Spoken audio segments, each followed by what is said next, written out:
بسم الله الرحمن الرحيم الحمد لله رب العالمين والصلاة والسلام على محمد وعلى آله وأصحابه أجمعين ومن بإحسان إلى يوم الدين أما بعد. So welcome back to our journey to Hereafter. We took a break last week. I had to go to a conference. I was hoping, usually when we take a break, the numbers drop because things happen. But alhamdulillah, it's good to see everybody. Well, most of you come back again. So last time we stopped at, we were talking about the major signs of the hereafter, is that right? And then we talked about the dukhan, that's the first sign. Is that right? I'm just going by my memory. We talked about the dukhan, and we started talking about Masih al-Dajjal. Yes. Alright? Yes. So when we talked about the Masih al-Dajjal, we talked about the different ahadith of that he is the greatest fitna. Since the time of Adam got created, there's no fitna or tribulation or test that is more testing, I guess, or hard than the fitna of Masih al-Dajjal. And this is why we mentioned that all the prophets prior to the Prophet ﷺ would all warn their nations about Masih al-Dajjal. And the Prophet ﷺ had mentioned that we are the last ummah, so he's coming out in this ummah without a doubt. And so he said, I'm going to give you a description of him, that details that no other prophet had mentioned. And we also talked about why he's called al-Masih. Is that right? So why is he called al-Masih? One of his eyes are wiped out, and he's going to wipe the earth in 14 days, and he's going to wipe the evil. No, I didn't say all that. One of his eyes. Good. So I said because mamsuh, which means completely wiped out. So one side of his face, the eye is completely wiped out. So there's actually no, I guess there's no, protrusion in his eyes. So is it a birth defect? You know the socket that we have? Is it a birth defect? He's born with that birth defect? Yes, he's born with a defect. Okay. So there is no socket. There's no eyebrow. It's almost this one skin this way. So it's called Masih. And if I remember Sister Huda, she said, well, then why Isa is called Masih? No, Was it you? It was a good question though. So there's Masih al-Dajjal, but Ibn Maryam, Sayyidina Isa ibn Maryam, we also call him al-Masih. Because when I mentioned this in Arabic, I don't know if people got it. So Masih is fa'il, but it can come either in meaning by of maf'ul or fa', which means somebody is either acted upon or he is the actor. What does that mean? So for the Masih al-Dajjal, in terms of he's acted upon, which means because of that defect. But in the case of Isa ibn Maryam, it's in the terms of the person who is acting, the actor himself, because he used to wipe on the individuals when they're sick and they'll be cured. This is why it's called the Masih. But yes, the other intuition of Masih al-Dajjal is because he would cross all the continents. He would enter every single land except 2 cities. What are they? Medina and Mecca. Good, Mecca and Medina. Now we also talked about the condition of the Muslims prior to the appearance of Masih al-Dajjal. Do you guys remember that? So what was the situation of the Muslims at that time? They have weak iman. They have weak iman, and they will be easily followed. Larger quantities. No, prior to his appearance, I wouldn't say larger in quantities, but well, maybe perhaps, but we would be in immense numbers of strength. Because remember, we said this is the time where there's a treaty between the Muslims and the Romans. Good. And this is, back when they were going to open Constantinople, will be open and surrendered, but there's then a clash that happens. What is that clash? Good. One of the soldiers from the Roman Empire, he'll raise the cross and says, we won because of the cross. So one of the Muslims will get very frustrated and he's going to break the cross. And what's going to happen? The other soldier is going to break the treaty by killing the Muslim soldier. And then a battle happens, breaks through, and this is when the Masih al-Dajjal appears. Now once he appears, there's going to be, before he appears actually, yes, Muslims will be strong and in numbers and there's going to be wars, but there's also going to be a time of famine. Before the Masih appears, there's going to be 3 stages of famine. There will be drought, the crops will not be appearing, and so forth. When we talk about the description of the Masih, we said his most obvious description is that he is A'war. What does A'war mean? Has one eye. No, we said that. We said we should never interpret it as having one eye, because many people, when you say that, they think that he's a cyclope, or cyclops. We should say cyclops. What does cyclops mean? Like Just one eye. Yes. Okay? He is not like, just one eye in the middle of his head. That's not what it means. Because when you translate in English, awal, they can be translated as one eye. No, awal just means defective eye. I was going to continue. Oh, One sorry, I eye was apologize. original. Okay, I apologize. So awal means he has a defective eye. Both his eyes are defective because the narrations have mentioned this. So one narration is that we mentioned his eye, but also means like he cannot see from it, obviously, because there's a piece of skin just wrapping this entire area. But the other eye is also defective. It is protruding. Now he can visualize, he can see through that eye, but its creation is also defective. It's protruding. Another narration, its color is green. So the eyes color is green. But it's protruding forward, it's defective. So both his eyes obviously are defective. And so we mentioned that last time, is that right? What else are we talking about? You said he gathered rocks. Oh yeah, never mind. We said that between his eyes, on his forehead is written kaf. We read that, right? We're talking about this.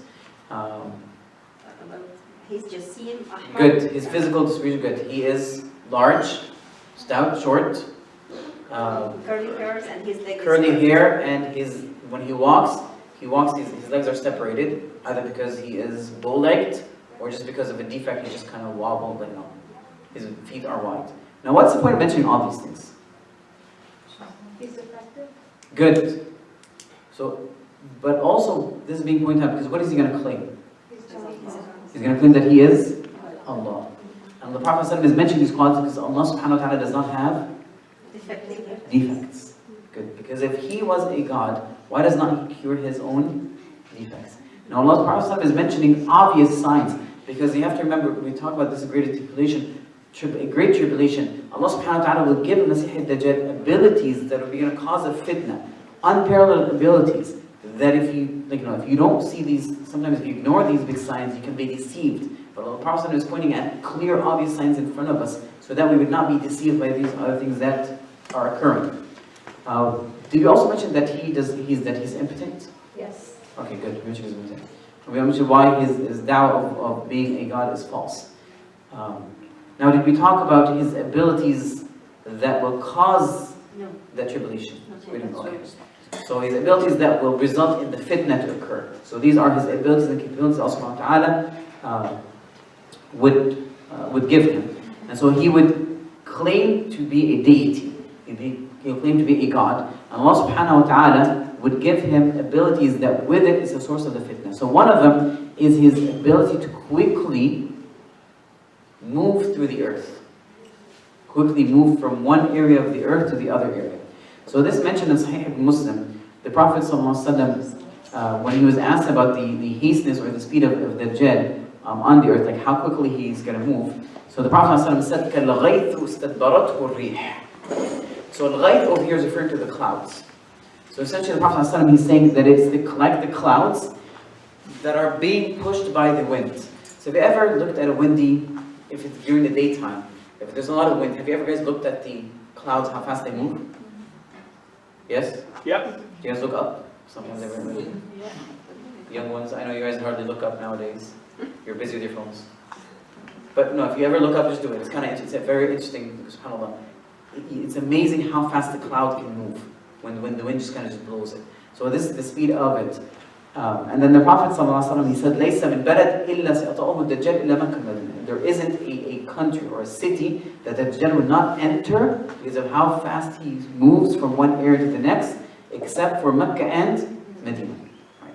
Now the second thing, so this is obviously when a person moves at a high speed, people are like, oh my God, what's this guy? Now the other fitna he's going to have is that he's going to have with him what he calls a Jannah and a Nar. He's going to have what he calls a Jannah and a hell, or a fire with him. Now this is one of the things that he used to test. So he'll be walking around essentially with something that almost looks like two bodies of fluid, two rivers. A river from water and a river from fire. One fluid is water, the other one is fire. But in reality, it's not as people perceive. So it's almost like an illusion. So he's walking around with two rivers. One is just water, and one is fire, but it's not as perceived. Because whatever he has that is fire is actually, the Prophet said, is cool water. And whatever is fluid, whatever he has is wire, is actually the opposite. Yes? He's going to walk as fast as the clouds in the wind and walk with 2 rivers? Yes. Not even walking, but he had will journeying with him. Along with him will be 2 rivers, 2 bodies of water, or 2 bodies of objects. Literally or just you? Yes, literally. Literally? Yes, because the Prophet. Okay, so this is Sahih Muslim and Bukhari. The Prophet ﷺ said about the Dajjal. He says, "Inna ma'ahu ma'an wa nar." With him, he's going to have water and fire. فَنَارُهُ مَاءٌ بَارِدٌ. His fire is actually in reality cool water. وَمَاءُهُ نَارٌ. And in reality, his water that's with him is actually fire. He said, فَلَا تَهْلَكُوا. So do not be destroyed. And so, in Sahih Muslim, there's a bit more of details in the other narrations. So I'm missing these narrations because you have to understand where we get this from. So these are all from authentic hadith from Sahih Bukhari and Muslim. And so in Muslim, the Prophet ﷺ said, لَأَنَا أَعْلَمُ بِمَا مَعَ الدَّجَّالِ مِنْهُ. I am more knowledgeable of what is with the Dajjal than the Dajjal himself. He says he has with him 2 rivers that are running. Remember I said Allah subhanahu wa ta'ala will give him abilities that will result in fitna. But once again, the Prophet ﷺ gave us clear descriptions of why we should not be fooled. Because he told us this is the test. So he said, مَعَهُ نَهْرَانُ رَجْيَانِ. He has with him 2 rivers that are running. أَحَدُهُمَا رَأْيَ الْعَيْنِ مَاء أَبْيَض. One of them, to the eyesight, it is water that is clear, that is white. أبيض, ماء أبيض. وَالْآخَرَ رَأْيَ الْعَيْنِ نَارٌ. تأجج. And the other one, to the eyesight, to the sight, it is fire that is burning. If one of you, فَإِمَّا أَدْرَكْنَا أَحَدٍ, if one of you is able to witness it or live that long, فَلْيَأْتِ الَّذِي نَهَرًا وَلْيَغْمِسْ. So let him go to the one that looks like it's appearing like a fire, and let him dip himself in it, right? ثُمَّ لْيُطَبْطِئْ رَأْسَهُ. Then lower his head and let him drink from it, because in reality it is water, cool water. In another narration, Sahih Muslim, Hudayfa said, إِنَّ الدَّجَّالِ يَخْرُجُ مَعَهُ مَاءً وَنَارٌ. The Dajjal is going to come out, he's going to have fire and water. That which people see as water in reality is burning fire, and that which people see that is fire in reality is pure, cold, or cool water. And so whomever is from an adraka minkum, who's ever going to reach them, who's going to live that long, then let him fall into the one that he thinks is, that is, he sees it as fire, for it is pure, cool water. Why is it opposite? I mean, why do we see the opposite? Because this is a deception. He's a The deceiver. entire entity of the Dajjal is that he's a deception. He's a test. He's a deceiver. But you wouldn't want to drink that cool water though. Would somebody want to drink that water? They don't see it as water. They see it as fire. And he'll almost try to punish people with it. If they don't obey him, he'll throw them into what looks like a fire. And so to the people that these people are really actually burning, but they're not. But it's a form of test. The Prophet orders if you achieve it, so he's giving us signs. Then drink from the one that looks like a hellfire. But he's telling us that this is essentially all deception. That it's not as reality is. Alright, now the other thing that It's causes... Sorry? It's basically a test for us too. If Yes, we say it is drink a test water, for- we should not drink water, we should drink the fire. Exactly, because if So you he's drink deceiving us, but we have to follow what Prophet Rasulullah said. Now the other thing that can cause, one of the reasons that he's able to deceive and cause fitna is that he actually uses the aid of the shaitan, jinn. He uses the aid of the jinn. Maybe perhaps this is why he sometimes is able to do some of these things, cause these deceptions. Now this is clearly mentioned in another hadith. Now obviously the shayateen, jinn, non-Muslim jinn, they're not exactly going to help a pious Muslim person. Who do they assist and help? Non-pious. Not just non-pious, it's believers. The jinn would never help anybody unless they commit a form of shirk. Period. Because that's their role, their main goal is to take you with them to the hellfire. If they're unable to get to the hellfire, they're going to move as much as they can. They're going to make you, okay, fine, if you're not going to be into the hellfire, at least you're going to get into the hellfire for a little bit, but they'll tell you leave your obligations, commit sins. If they're unable to do that, then they'll let you, okay, fine, don't get too many rewards, just do obligations. If you're not going to do that, so just they keep moving you one step at a time. So this is mentioned in a hadith. The Prophet ﷺ said, and part of his fitna, وَإِنَّ مِن فِتْنَتِهِ أَنْ يَقُولَ الْأَعْرَابِ, from his fitna he will tell the Arab, the Bedouin, he says, do you see if I resurrect your father and your mother for you, would you believe that I am your Lord? Simple question. He'll ask in Arabic, he says, if I resurrect for you, your father and your mother, you believe that I am your Lord? Obviously he will say, yes. And so the Prophet said, فَيَتَمَثَّلُ لَهُ شَيْطَانٌ فِي صُورَةِ أَبِيهِ وَأُمِّهِ. And so a shaitan will transform into the image of his father and his mother, and they will tell him, يَا بُنَيْ اتبعني. My son, follow him. فَإِنَّهُ رَبَّكَ. He's your Lord. So now we get a bit of a sense of how sometimes some of these things that might be illusions, maybe perhaps, might be involved in this matter. Alright, now the fourth thing the Prophet ﷺ, he mentioned is that the inanimate objects and animals will respond to his command. Inanimate objects and animals will respond to his command. Allah subhanahu wa ta'ala was given this ability. It's a test from Allah subhanahu wa ta'ala, obviously, is that the jinn would order now you have to remember this, there has been a period of drought. So when there's drought, there's no crops, animals are dying. In the hadith, the Prophet ﷺ mentioned that the nutrition of the believers at that time, the way they're going to feed themselves is through tasbih and takbir. For them it becomes a source of nourishment. Allah subhanahu wa ta'ala would allow that to be a source of nourishment. So the jinn at that time, he would order the sky to rain and it would rain.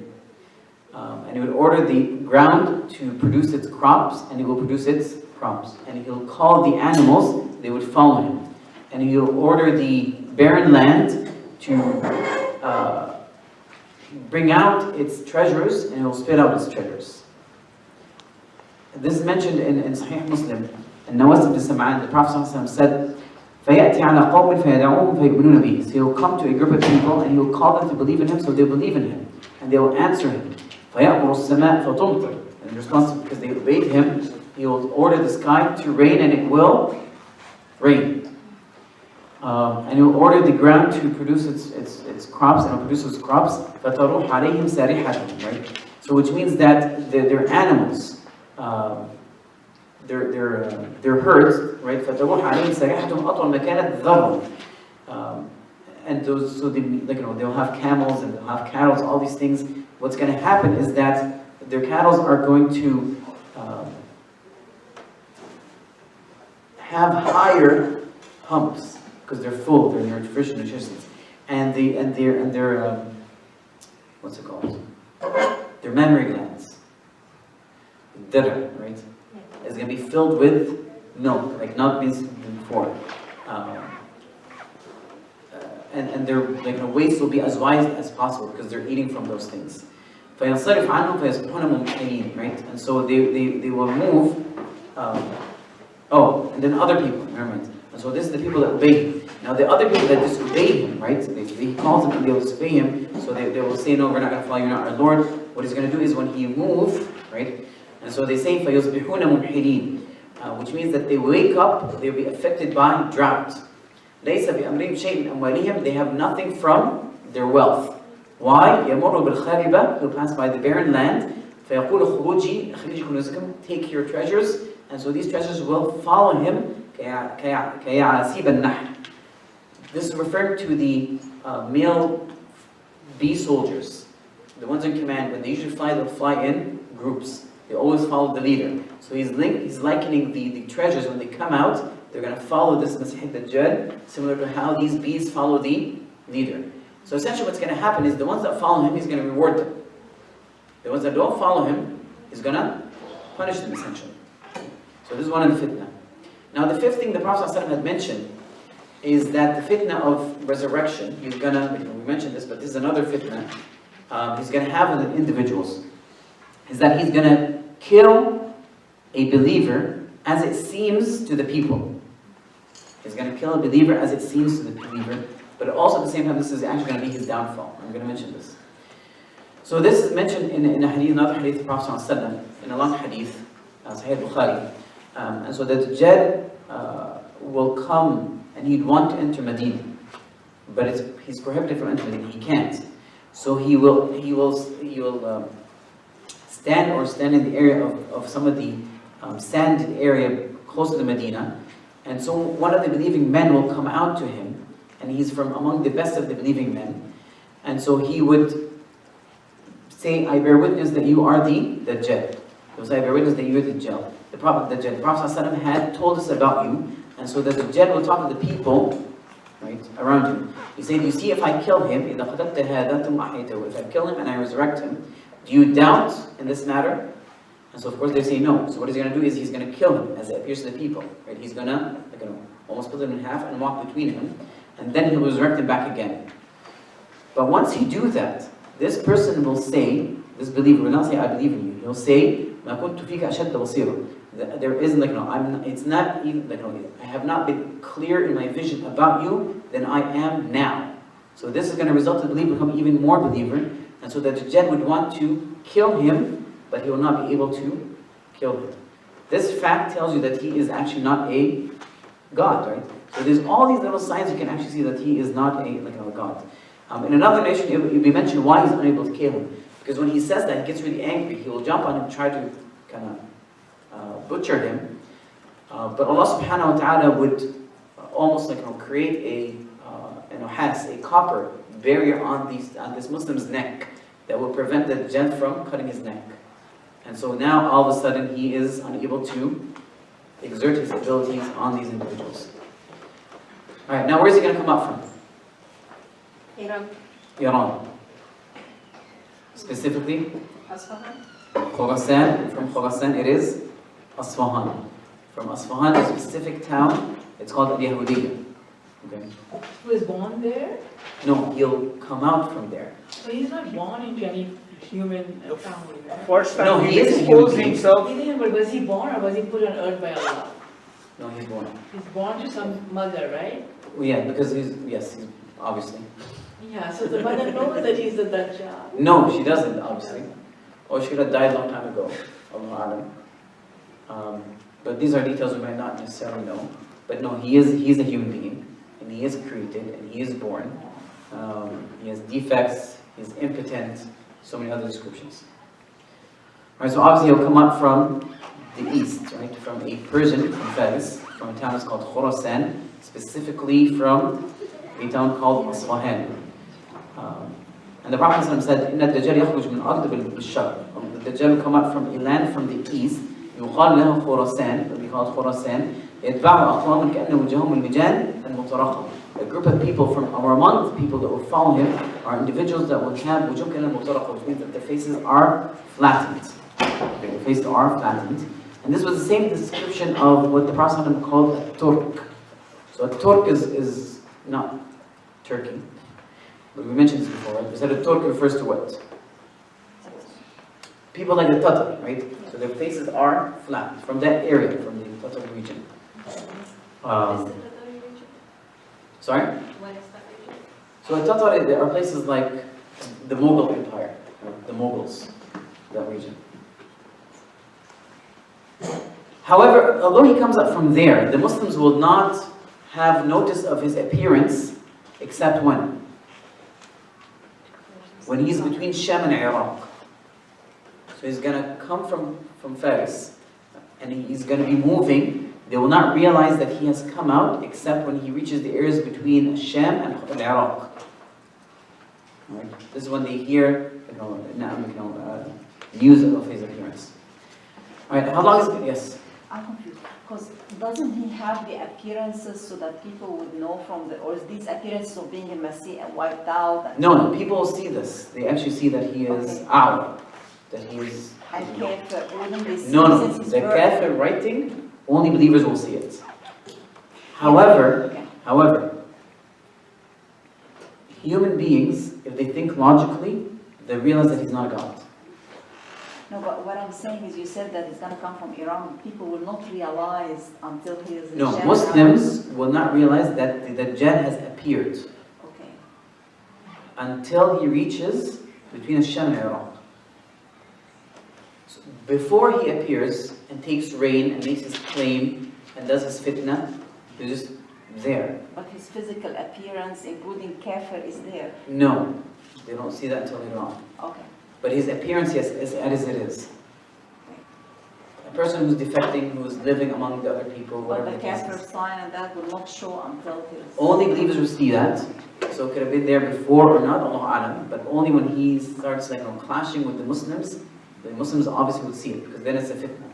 Basically, in other words, he becomes famous to the Muslims in His Iraq. movements Mm. and migration and him moving will not be realized until he reaches between Sham and Iraq. This is Allah's plan to test us.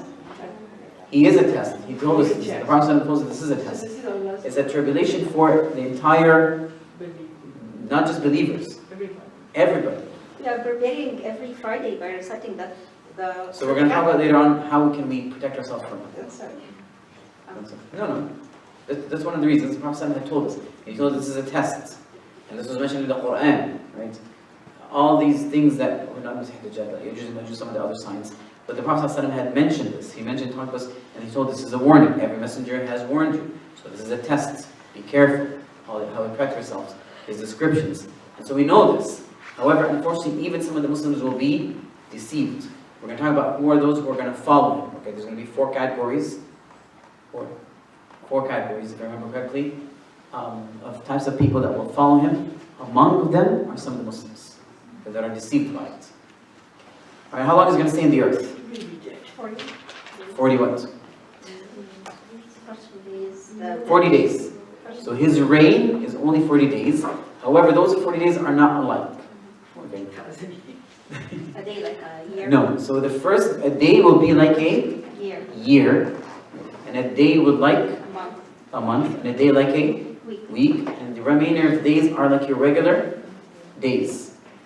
Now when the Prophet ﷺ told them this, do you know what was the Sahaba's first question? How to pray. How to protect yourself. No, not how to protect. Prayers, yes, prayers. They said that day that's like the year, right? He said, is it enough for us to pray just a regular day prayer? What are they thinking about? So the Prophet is telling them, Dajjal is going to come out and do other things. But what are they thinking about? Obeying Allah's commands. This is their main concern. They said, okay, this day that's like a year in length. Is it sufficient? We just pray 5 daily prayers. So many of the scholars mentioned that, obviously the day is going to be extremely prolonged. Unnaturally prolonged. So if you count by the hours, it just becomes abnormal. It's not like, count 24 hours, it just doesn't work. The sun is just not, something's not working. And so they're saying, okay, should we, by estimating time, just pray 5 daily prayers is enough for a day? He said, no. Right? Which means estimate and calculate for it. So you have to pray an estimate of a prayers that is sufficient for an entire year worth. But it's amazing that their main concern, when they talk about this fitna, is their obedience of Allah subhanahu wa ta'ala. Because they know the one that can protect them from this is what? Allah subhanahu wa ta'ala. They're here to obey Allah subhanahu wa ta'ala, to worship Allah subhanahu wa ta'ala. As long as they're doing it, they're not worried about anything else, because they know Allah subhanahu wa ta'ala would protect them. Allah subhanahu wa ta'ala would provide for them. This should be your main concern. Right? Don't worry about anything else. It will fall into place. Everything else will be just transitionary, momentarily. It will pass. Same as this fitna. So the Prophet ﷺ said, estimate for it. Now, who are going to follow the Dajjal? I said 4, but I kind of think I'll group them into 3. Okay. So obviously we mentioned a group of people earlier. They're going to follow them. They are, and I said their description is that their faces are flat. Okay.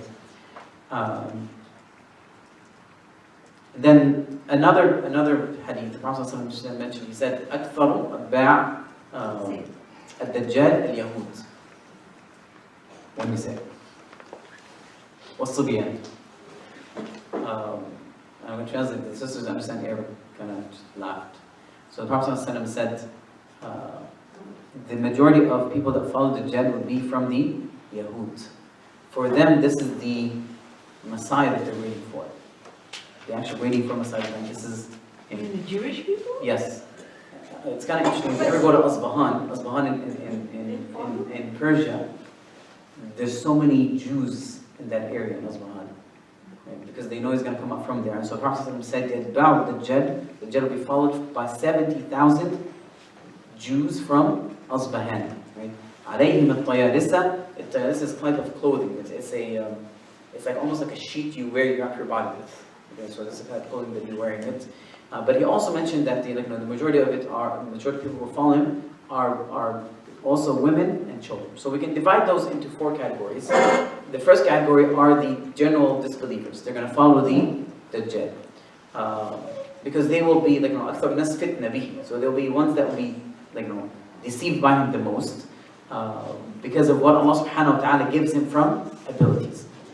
Now also we mentioned the second category are the Jews. Because we mentioned that they're from Osman, they're going to be following, but also they are waiting for him as the Messiah that's going to come. The third category are actually from the Muslims. Okay? From the Muslims that will be deceived by his abilities. And majority of them will be from the lay person, the common person. They're ignorant, whether from the Arabs, but also many from the children and females. In fact, another narration, the Prophet ﷺ had mentioned that a believing man would come home and he would chain his wife and children and females and children of his family so that they would not go after the Dajjal. I saw a hand going up One somewhere. question. Yes, So the Jewish people that are waiting for the Messiah, do they have the same description? obviously not. No, they don't? So they'll be Well, it's different. not, so they're waiting for this great person that would lead them to conquer the rest of the world. So all they know, all they say is that he has great abilities, we're going to follow him, they're waiting for him. This is the guy. Their hatred for us I will know, be well, so wait, big that's- that they will follow anybody that will try Yes. to get after us. So they have a description, but the guy's claiming to be God. They have that, and that, Don't you know that the Jews had claimed that one of their messengers was the Son of God? but this guy is claiming to be God, not a son of God. So a Son of God must be a... God as well. Another Dajjal. So it's very simple. It's a simple equation. Because even the Christians that claim that Isa is the Son of God, who do they worship? Come on, oh Jesus, right? In the name of why? They worship because they believe that he They is worship him. God on earth. Same thing. It's not any different. Right, now, however, as I mentioned, he will enter every single area except Mecca and Medina. The reason being is because what? Why won't he be able to enter Mecca? I'm not protecting the Quran. Allah subhanahu wa ta'ala is protecting the place, but there's angels. The Prophet said, على أقاب المدينة ملائكة لا يدخلها الطاعون. At the edges or the borders of Medina are angels. And in fact, he specifically mentioned also Medina. He said, لا يدخل المدينة رعب المسيح هي لها يومئذ مثل المسيح. The horrifications or the horror of the Messiah does not enter Medina, and on that day it has 7 gates. Upon each gate is 2 angels protecting it. So it means there's going to come a period of time that then Medina is going to have almost like a fortress. So obviously things are not going to be the way it is right now. Things are obviously going to change. Okay. Many of the people are deducing that all this technology we have is not going to be the way it is. Something's going to happen. It seems that we're going to perhaps regress a little bit. Okay. Something's going to happen. There's going to be fortresses, gates, doors, horses, spears, all these things. Hold on. So the Prophet ﷺ said, I was going to mention this last time, so there isn't a country or a place that except that the Dajjal would enter except Mecca and Medina, and there isn't a hole, there isn't a gap or an entrance from it, except there's an angel surrounding it, guarding it, and so he will land in the Sabiqa. Sabiqa is just a sandy area close to Medina. فَتَجْرِفُ Medina, and so the Medina will shake. Once he appears there, this is a test tribulation. The Medina is almost like a earthquake will happen in Medina. بِأَهْلِهَا ثَلَاثَ رَجْفَةٍ. It will shake 3 times. And so what's going to happen once this happens, and I have to think of this. There's Medina, fortress, gates. The Masih Dajjal is outside. All of a sudden, when he's outside, the Medina will shake 3 times. So what's going to happen? Some of the people are going to exit Medina. They're going to run out of fear. Where are they going to run towards? Good. Because they're thinking, this is happening because... Good. And this is their savior. And so, but the Prophet said, يَخْرُجْ مِنْهَا كُلُّ كَافِرٌ مُنَافِقٌ. Every kafir and munafiq is the one who's going to run out of Medina. And it's almost, the Prophet described it as, it's purifying itself, similar how you purify gold on fire. It's a test. There always has to be tribulations. This is one, by the way, the wisdoms of tests and tribulations. It's a test to test your substance. Right? your true substance. How are you? You can never discover that unless you expose it. So you need to know how pure a substance is. You expose it to fire. All the impurities will be gone. You never become stronger except with tribulations. That's the reality of it. So this is one of the tribulations. Now, how do we save ourselves from a Dajjal? So if you face him, We are dead. no, you're not dead. So the Prophet ﷺ said, do not test yourself. Do not go and try to face him. But if you face him, okay. So the Prophet ﷺ said, listen to the hadith, إِنْ يَخْرُجْ وَأَنَا فِيكُمْ فَأَنَا حَجِيجُهُ دُونَكُمْ. So if he comes and I'm among you, then I am hajijuhu, which means that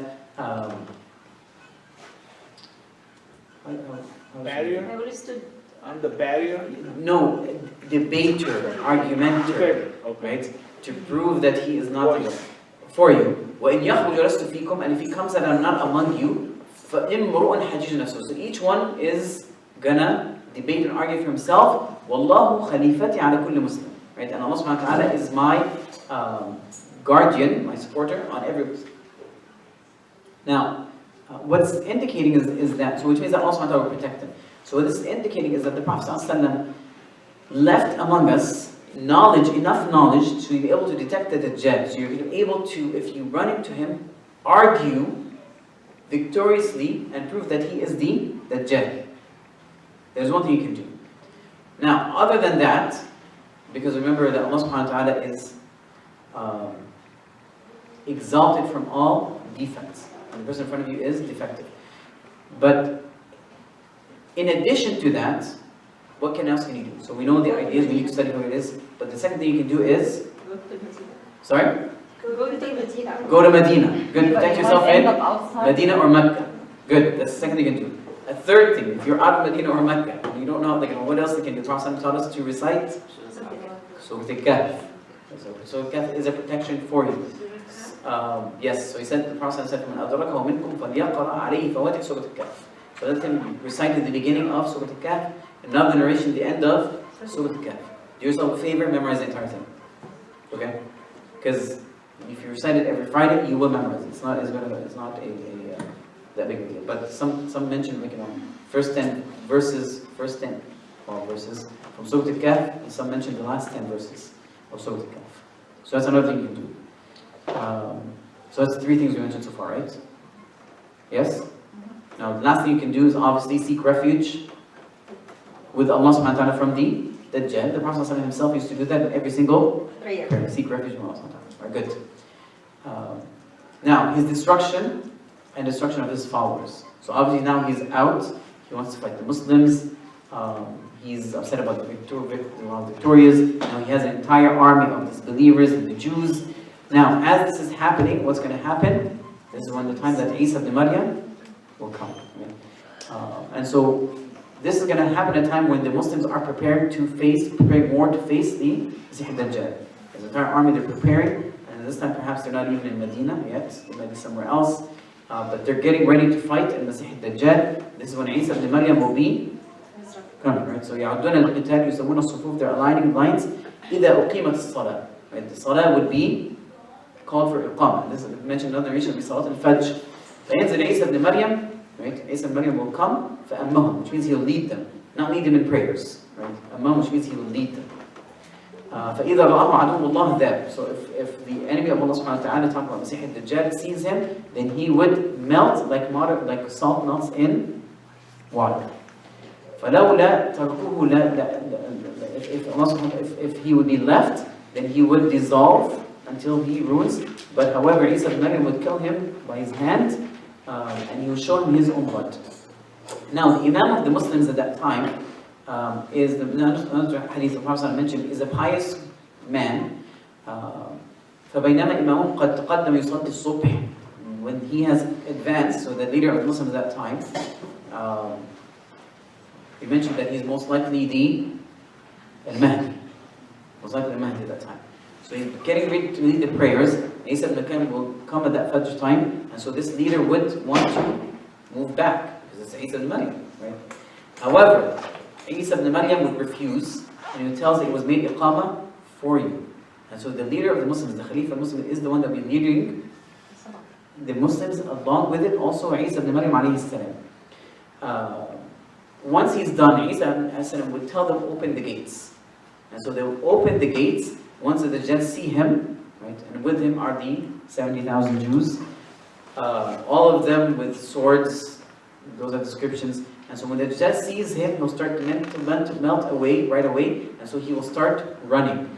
And so Isa ibn Maryam alayhi salam will follow him until he reaches the Bab al-Ludd al-Sharqi. So Bab al-Ludd is a city actually that's known in Palestine right now. So this is going to happen in Palestine, close to Ramla. And he will kill him, and also the Jews will be defeated. And so there isn't anything that Allah subhanahu wa ta'ala had created that a Jewish can use to hide behind, except that he will speak and will say, Ya Muslim, come, there's a Jew behind me, Yahudi from Bani Israel behind me, to kill him. Not a tree, not a rock, except one tree. Al-Gharqat. Because it is from their tree and it will not speak. So essentially this is his, this is how he will be destroyed. Now the following thing that you can, we'll talk about this aspect of Masih al-Dajjal. What time is it? 2:20? Okay. So when we talk about Masih al-Dajjal, essentially this is how he's going to be defeated. But we haven't talked about why he's going to melt. We're going to talk about this right now. We're going to talk about the third sign of the fourth day of judgment, which is the appearance of Isa ibn Maryam. So the Prophet ﷺ had mentioned when the fitna is at its extensive, like at its highest peak with the Dajjal, and things are so very stressful for the Muslims, Allah subhanahu wa ta'ala would allow Isa ibn Maryam to come from the region from Damascus. He's going to come down. And so this is mentioned, the Prophet ﷺ had said, ينزل عيسى ابن مريم عند المنارة البيضاء شرقي دمشق. So from the white lighthouse, from the eastern part of Damascus. And the Prophet ﷺ described this in Sunnah Abi Dawud, what he would look like, his appearance. He said, ليس بيني وبين عيسى بن مريم نبي. He said, there's no prophet between me and Isa ibn Maryam. إنه ينزل, if he comes down, when you see him, you will know him. He said, رَجُلٌ مَرْبُوعٌ, which means he is a person who is equilateral. So he's neither tall, neither is he short. إِلَى الْحُمْرَةِ أَبْيَض. Right? إِلَى الْحُمْرَةِ وَالْبَيَاض. He is more inclined, so his complexion towards redness and being white in complexion. Right? So he's not pasty white, but there's redness in it. يَنْزِلُ بَيْنَ مَمْصَرَتَيْنِ. So he will be descending between two clothings, articles of clothes, that is a bit more towards the yellowish color. In another narration, za'faran. What's the color of za'faran? Orange yellowish. Okay? So that is the other narration. كَأَنَّ رَأْسَهُ يَقْطُرُ. It's as if his hair is dripping from fluid.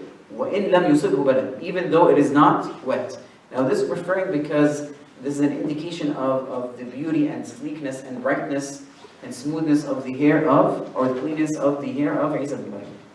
Now, and what's the location in Damascus? Damascus, yes.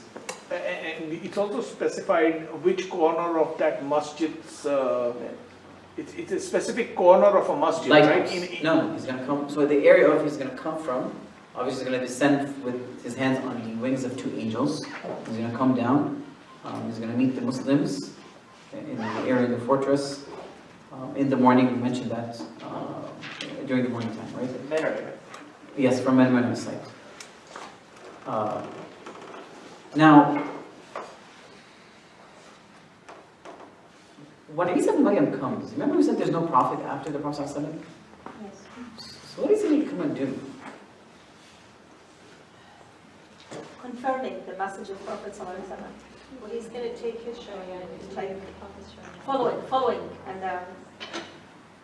asking his But he's not coming people as a to messenger. follow the Prophet ﷺ. So he's not going to come with another different religion. He's not going to come with a different book. He's going to copy the same religion. Because he actually had made dua to Allah subhanahu wa ta'ala to make him from the ummah of the Prophet sallallahu alaihi wasallam. So Allah subhanahu wa ta'ala granted him that wish. So Isa ibn Maryam is not going to come with a new book or anything like that. No, he's gonna reaffirm the message of the Prophet sallallahu alaihi wasallam. So the Quran will be the Quran. He's going to rule by the Quran. But in fact, he's not going to have any leniency with anything. Right? So in fact, his rule will be a bit more strict, right?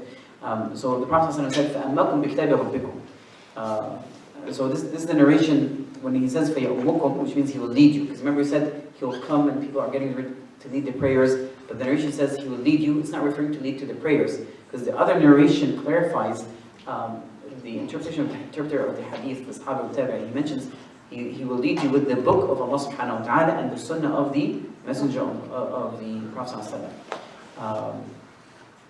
And this is why when he first came, he did not want to lead the Muslims in prayers, because he wanted to know that the Khalifa is their leader and he is only a follower. This is one of the virtues that's given to this ummah. So Isa ibn Maryam alayhi salam will become in accordance with and a follower of the Sharia of the Prophet sallallahu alaihi wasallam from the Quran and so forth. So once Isa ibn Maryam kills the Dajjal,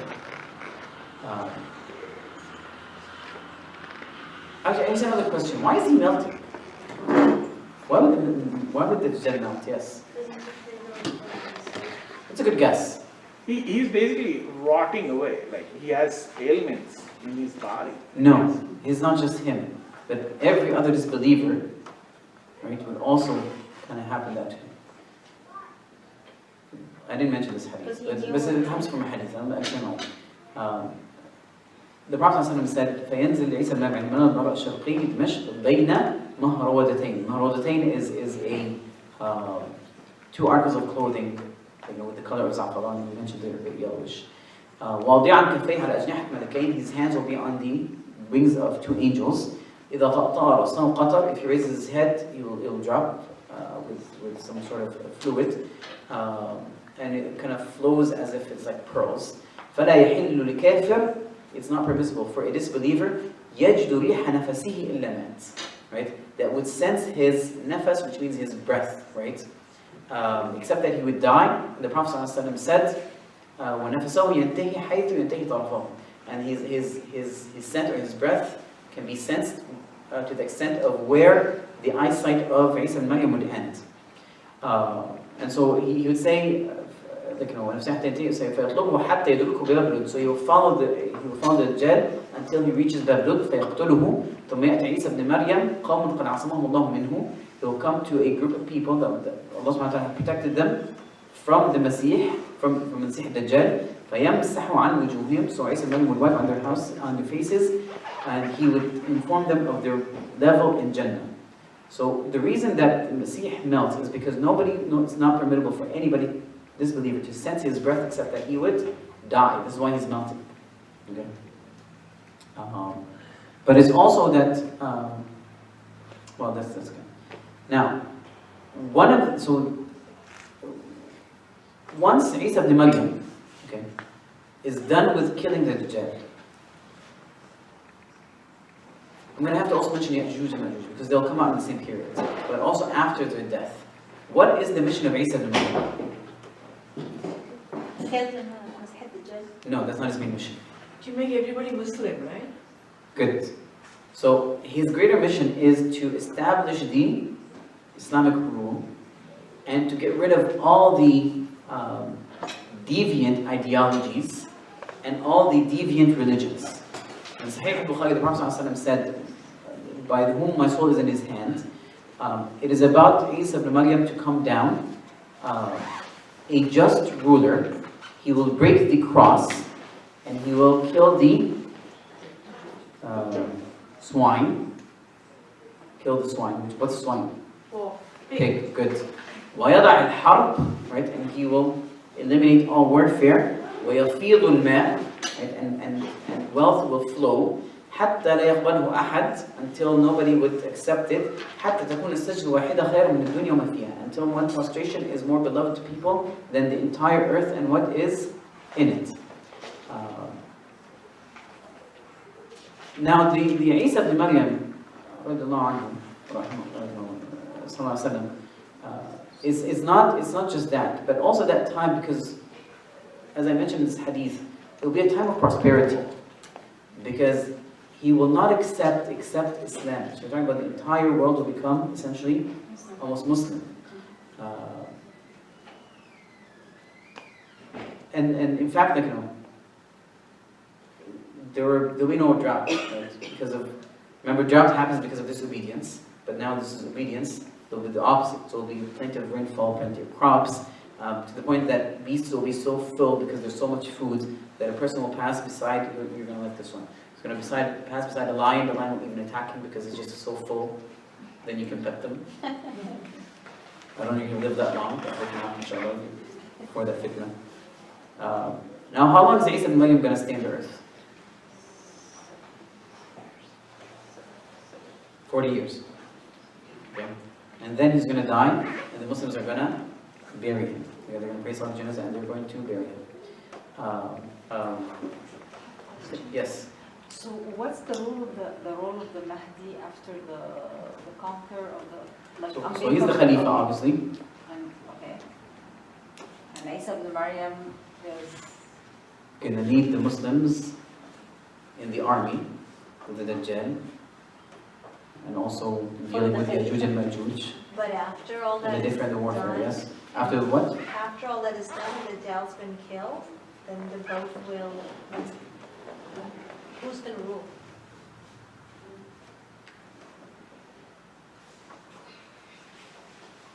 Because we have to figure out what's going to happen to the Mahdi, because he's the Khalifa, right? I thought about that, but I didn't reach a conclusion, to be honest. One question. Because I didn't have time to research a bit more. But it is possible that, not necessarily that a prophet has to be a king. But we know... Sorry? In the words of the Quran, the issue is he's going to be older until he's Yes. going to continue his life, he get married and get children, and He'll be there for, he'll be 40 years, right? He'll live in this earth for 40 years and then he'll die. Hold on. I think I'm going to stop here because the next one is Ya'juj and Ma'juj. So we finished how many signs? 3.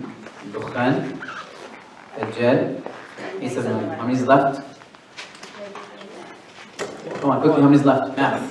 1. No. How many major signs? 4, no? we start 10 Did you say 10? Are you sure we said 10? From the hadith, Yes, we said 10. How many is left? 7. You mentioned 3, how many is left?